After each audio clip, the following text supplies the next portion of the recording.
Ok, amados, sem mais demora, vamos abrir as nossas Bíblias em Atos, no livro de Atos, capítulo 16, vamos ler os versos 11 até 15. Atos, capítulo 16, versos 11 até ao verso 15. Quem já achou, diga amém. Ok, diz assim a palavra do nosso Deus. Eu vou usar aqui as traduções. João Ferreira de Almeida em nova versão internacional. Então, a leitura que eu vou ler agora, a leitura que eu farei é na nova versão internacional. Diz assim a palavra de Deus. Partindo de Troade, navegamos diretamente para Samatrácia e no dia seguinte para Neápolis. Dali partimos para Filipos, na Macedônia, que é colônia romana e a principal cidade daquele distrito. Ali ficamos vários dias. No sábado saímos da cidade e fomos para a beira do rio, onde esperávamos encontrar um lugar para a oração. Sentamos-nos e começamos a conversar com as mulheres que haviam se reunido ali. Uma delas que ouvia era uma mulher temente a Deus chamada Lídia, vendedora de púrpura da cidade de Tiatira. O Senhor abriu seu coração para atender a mensagem de Paulo.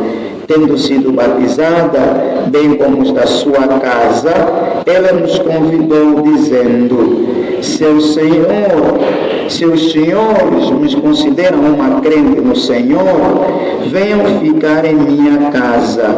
E nos convenceu. Amém? Então, tem aqui a palavra do Senhor. Que hoje nós vamos falar sobre evangelização eficaz. Pronto, o pastor Martins já deu um respaldo de que ao longo deste mês os irmãos têm falado sobre a evangelização. Né? Então nós vamos procurar trazer à luz da Bíblia exemplos de evangelização eficaz.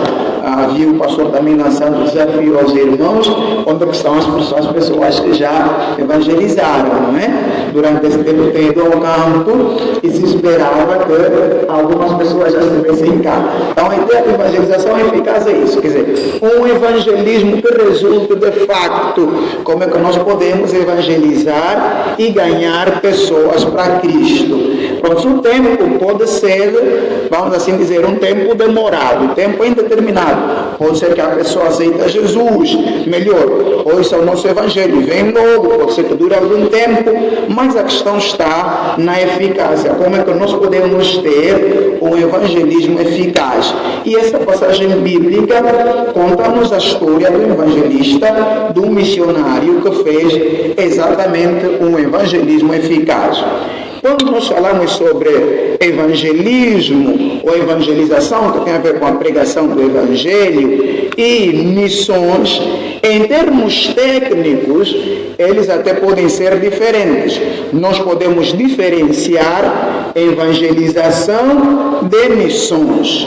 Mas em termos de resultado, aquilo que se espera, quer de missões como de evangelismo, é a mesma coisa.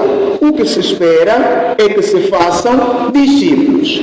A ordenança de Jesus foi ir a todo mundo e fazer discípulos de todas as nações. Então o que se espera, quer por missões, quer por evangelização, é o fazer discípulos. Então, uma evangelização que não termina em discipulado não é uma evangelização eficaz. Da mesma forma, uma missão que não termina em fazer discípulos não é uma missão eficaz. Na verdade, nem chega a ser evangelização propriamente dita e nem chega a ser missão propriamente dita. Então, o que temos que ter em mente, a grande comissão de Jesus é ir fazer discípulos de todas as nações. Então, mas para fazer discípulo, começa-se com o ato evangelístico. Então, a evangelização é parte deste todo. Mas se nós deixarmos o discipulado e concebermos que apenas falar sobre Jesus ou falar o Evangelho, então essa evangelização não é uma evangelização eficaz. Então, quer seja missões, quer seja evangelização, elas culminam na mesma coisa. Culminam em fazer discípulos. Amém? Amém? E aí diríamos, talvez, dentro da missão, nós diríamos assim, missão que a missão termina com a abertura da igreja. E a abertura da igreja, ao fim e ao cabo, é o quê? Fim e ao cabo é discipulado. Tem que haver discipulado. A ordenança de Jesus é ide fazer discípulos de todas as nações. Então, essa é a grande comissão, essa é a ordenança da igreja. Então, como é que nós podemos fazer isso de forma eficaz? Como é que nós podemos evangelizar de forma eficaz? É isso que nós conseguimos ver nessa passagem bíblica que nós acabamos de ler, que enquadra-se na segunda viagem missionária do apóstolo Paulo. O apóstolo Paulo foi pregar a palavra de Deus e antes de chegar em Filipos, o apóstolo Paulo estava indeciso sobre onde pregar. O apóstolo Paulo tinha identificado alguns campos para pregar, algumas zonas para pregar a palavra de Deus, como Bitínia, Ásia, mas quando ele se direcionava para esses lugares, a fim de pregar a palavra de Deus, a Bíblia diz que o Espírito do Senhor, o Espírito de Cristo, o Espírito Santo, impediu o apóstolo Paulo de ir nessas regiões, nestes lugares. De modo que o apóstolo Paulo ficou indeciso aonde ele deveria ir.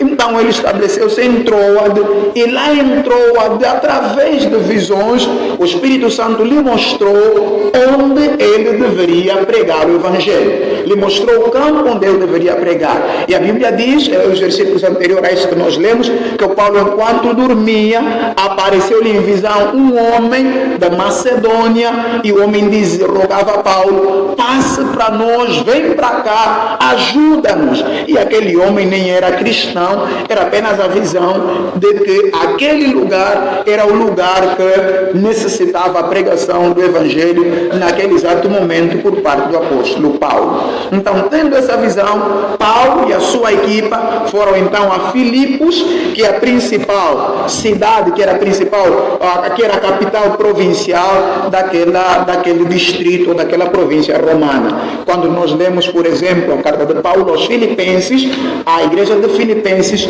começou com essa parada de Paulo naquela região de Filipos. É de Filipos onde vem o nome Filipenses. Então, posto lá, o apóstolo Paulo, ficaram na cidade, mais tarde saíram, procuraram um lugar para orar, e encontraram algumas senhoras, e saíram fora da cidade, foram num rio, encontraram algumas senhoras e lá pregaram a palavra de Deus. Nessa pregação converteu-se uma senhora chamada Lídia, e o apóstolo Paulo estabeleceram-se na casa dela, e assim começou a igreja de Filipos, o que implica que o apóstolo Paulo teve êxito na sua campanha evangelística naquele lugar. As pessoas receberam Jesus, e aí nasceu uma igreja que foi uma igreja muito importante para o resto do ministério de Paulo. Amém? Então, olhando para isso, o que é que nós podemos observar sobre estratégias de evangelização eficaz? Como é que nós podemos ter uma evangelização que se apresenta eficaz? Então, ao olharmos aqui, a primeira coisa que nós vemos é a identificação do lugar.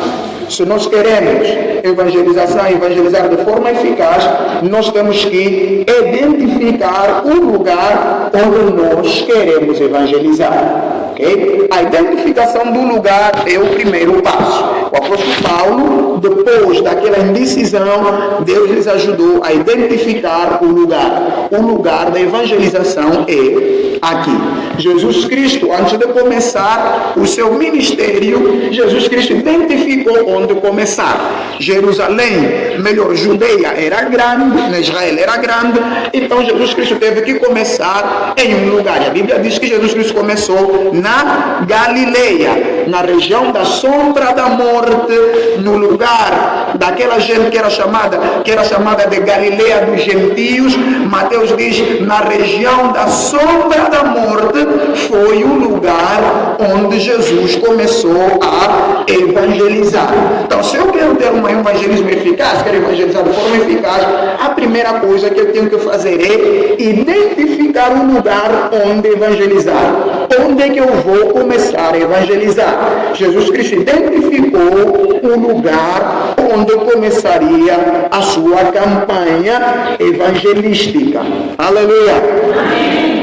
E aqui importa dizer, como nós vemos na Bíblia, a expressão é identificar. Vamos a dizer, identificar e não determinar. Quando nós determinamos, nós decidimos por nós mesmos. A determinação é nossa. Eu vou começar no lugar X, como o apóstolo Paulo no princípio. Eu vou começar em Bitínia, eu vou começar na Ásia. A identificação, a determinação, digo, parte de nós. Nós é que determinamos. Eu determino o que vai ser aqui. Mas a evangelização não pode começar com a nossa determinação. Tem que começar com a identificação do lugar em que Deus acha propício para começar a sua obra. É Deus que identifica o lugar, é Deus que aponta o lugar, é Deus que mostra o lugar, e nós identificamos apenas o lugar que Deus já mostrou de antemão. Então, por isso é mesmo identificar o lugar. É como se nós pensarmos, por exemplo, nos garimpeiros. Os garimpeiros, aqueles que trabalham em ouro, eles não determinam a terra que tem ouro. Não dizem assim, Luanda é um lugar que tem ouro, por isso nós vamos cavar para encontrar ouro. Ou, vamos assim dizer, Cabinda é um lugar que tem ouro, por isso nós determinamos que lá tem ouro e nós vamos começar a cavar ouro. Eles não fazem isso. Eles identificam a região que tem ouro. Quer dizer, a identidade é algo do próprio lugar. Não é você que determina, agora produz ouro. O próprio lugar em si, ou melhor, o ouro, encontra-se em determinados lugares, e o garimpeiro deve fazer o quê? Identificar quais são estes lugares. Aleluia! Quem faz negócio não vai dizer assim, eu determino que aqui na Mundial há um armazém que vendem coisas baratas. Não pode determinar. O que tem que fazer? Tem que identificar quais são os armazéns em que vendem coisas baratas. Então, é identificar e não determinar. Aleluia! Então, eu tenho que orar e procurar o terreno propício que o próprio Deus indica. Onde é que nós vamos começar a pregação do Evangelho? Qual é o terreno propício para nós começarmos a pregar? E foi bom, foi de extrema importância Paulo ter começado em Filipos, no lugar em que o próprio Deus mostrou a Paulo, em que Deus ajudou Paulo a identificar, porque depois todo o resto da missão de Paulo teve a mão das igrejas da Macedônia. Na Macedônia nasceram duas igrejas a qual Paulo escreveu carta na Bíblia: a igreja de Filipenses e a igreja de Tessalonicenses. Filipos e Tessalônica. Se nossos irmãos lerem essas cartas, nós veremos que foram as igrejas que mais apoiaram Paulo nas missões. Eram igrejas de extrema pobreza, mas apesar da pobreza, foram igrejas que ajudaram Paulo a pregar o Evangelho em outras regiões. Então é importante nós identificarmos quais são as regiões que Deus já estabeleceu para a pregação do Evangelho. Aleluia! Então eu tenho que buscar a Deus, eu tenho que identificar em conexão do Espírito de Deus qual é o lugar em que eu vou evangelizar. qual é o sítio ideal para evangelizar. Nós temos algumas bases bíblicas para nós olharmos para lugares para evangelizar. Nós temos que olhar se o lugar onde eu for, Cristo ainda não foi pregado. Tenho que olhar se naquele lugar há extrema religiosidade, ou seja, há igrejas que aparentam ser de Cristo, mas não são. E também tenho que olhar se aquele lugar há moralidade pagã, ou seja, as pessoas aparentam ter uma certa moralidade, um certo andar que parece correto, mas que não tem nada a ver com Deus. Porque moralidade sem Deus não é moralidade. Aquele lugar precisa do Evangelho. Mas mesmo apesar dessas linhas, eu tenho que ter convicção da parte de Deus que aquele é o lugar que Deus identificou para a evangelização. Aleluia! Então, quer começar o evangelismo